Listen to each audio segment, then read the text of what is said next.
Welcome back, subscribers, and welcome new viewers. And today's reading is from my Karmic Astrology book. And this is going to be number 22 Nodes Viewer Request. And I want to thank Dave for asking me to do his natal interpretation, which has enabled me to make this video of this nodes for all of you viewers who have this same placement. So thank you, Dave.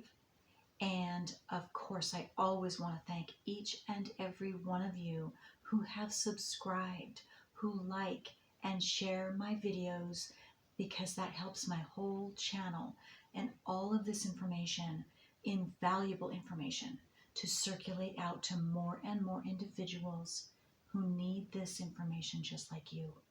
All right. So, and again, if any of you would like a copy of this, just email me or any of my readings. And if you'd like a natal interpretation, let me know. Send me an email. And for those of you who want to see what other things I provide, services that I provide, it's all located in the drop-down box below this video.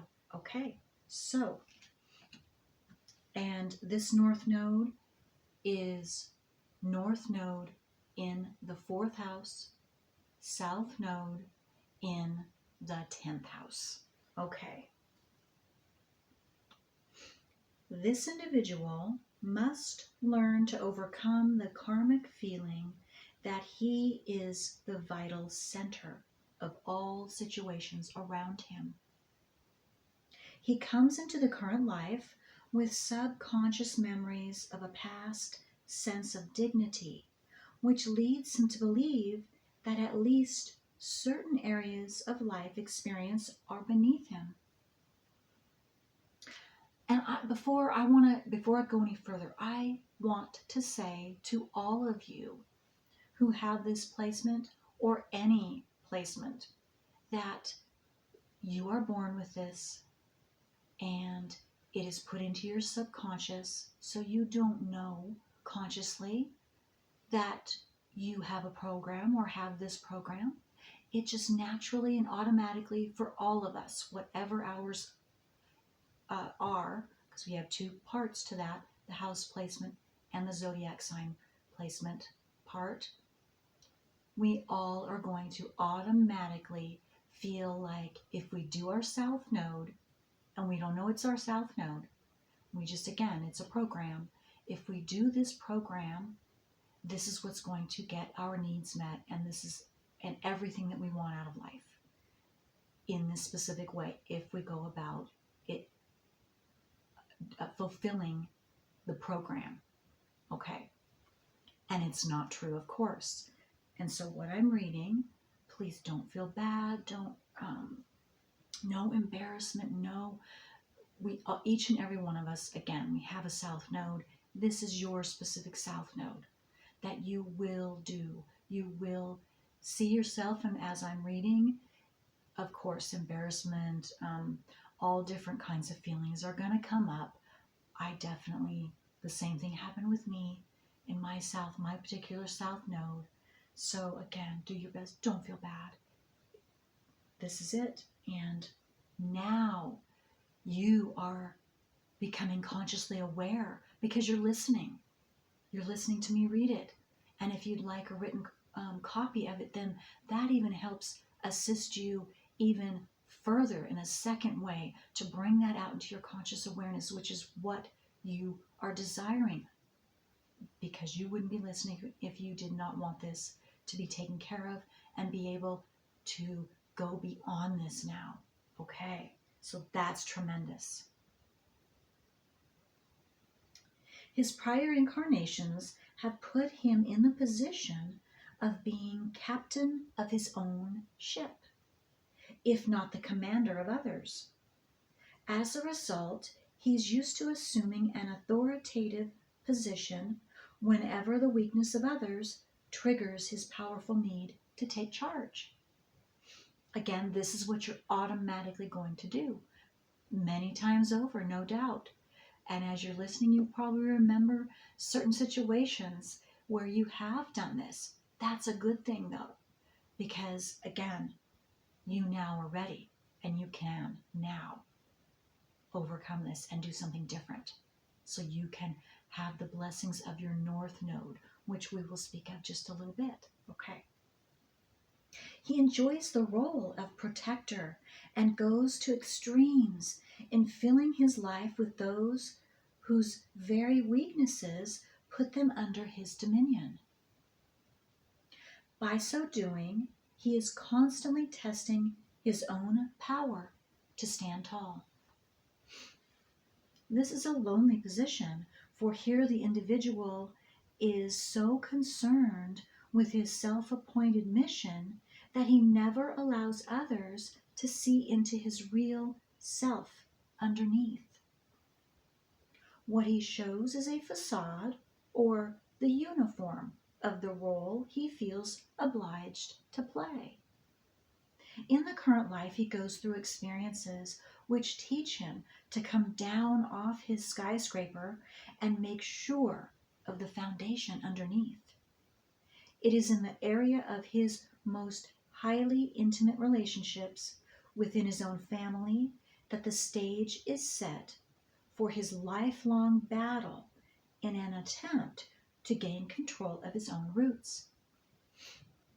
Many with these nodes have one unusually demanding parent whose expectations encourage them to believe that they are truly destined to achieve a position of sitting on top of the world.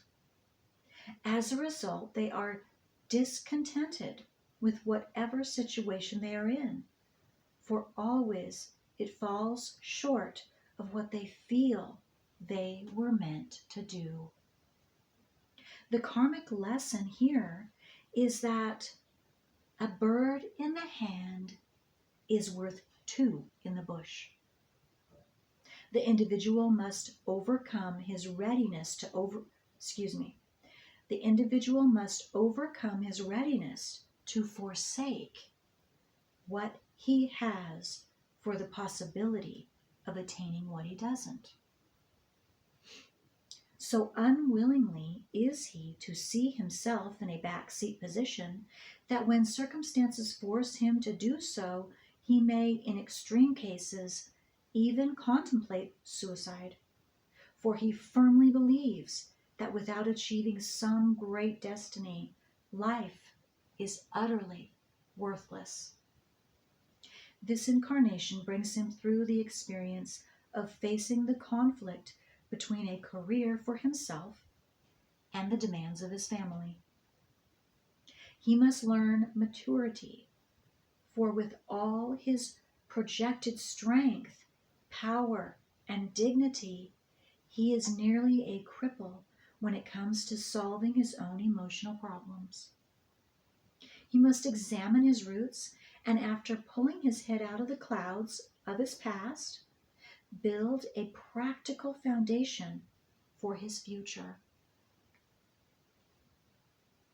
Eventually, he learns that his organizing for others is merely a distraction from putting his own life in order.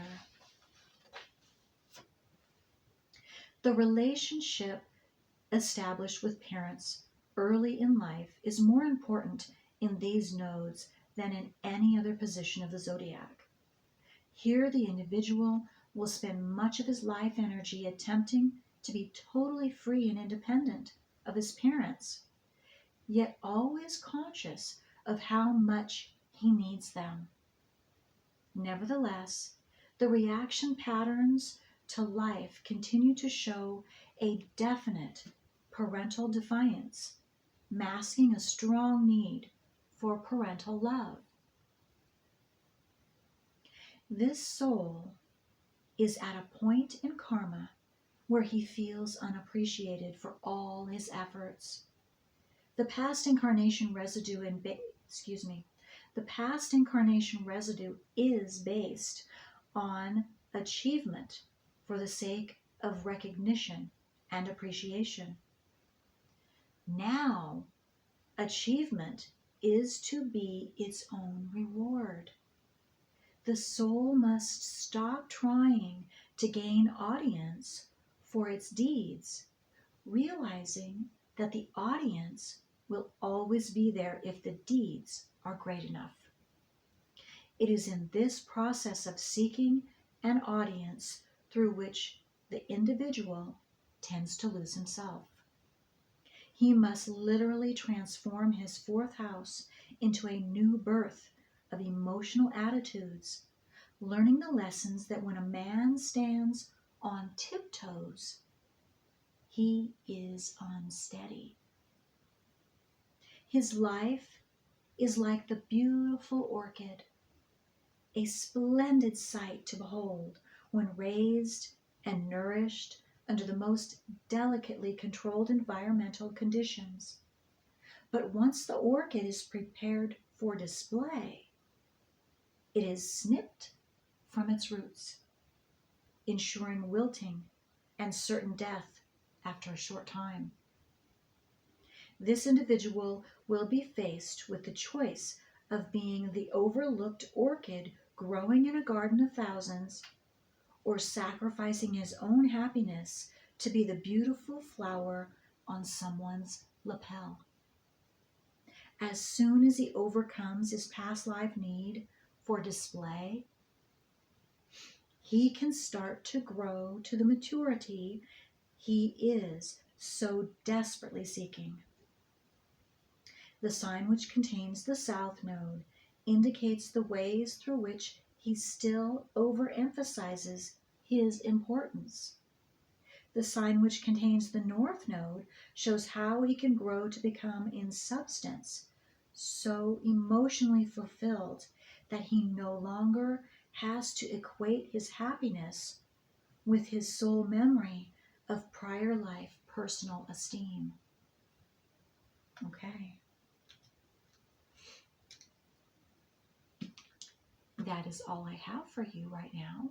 And again, if any of you would like a written copy, just send me an email and I will send it back to you. And I'm always, always appreciative of any comments or questions you might have about this or any reading. And until next time.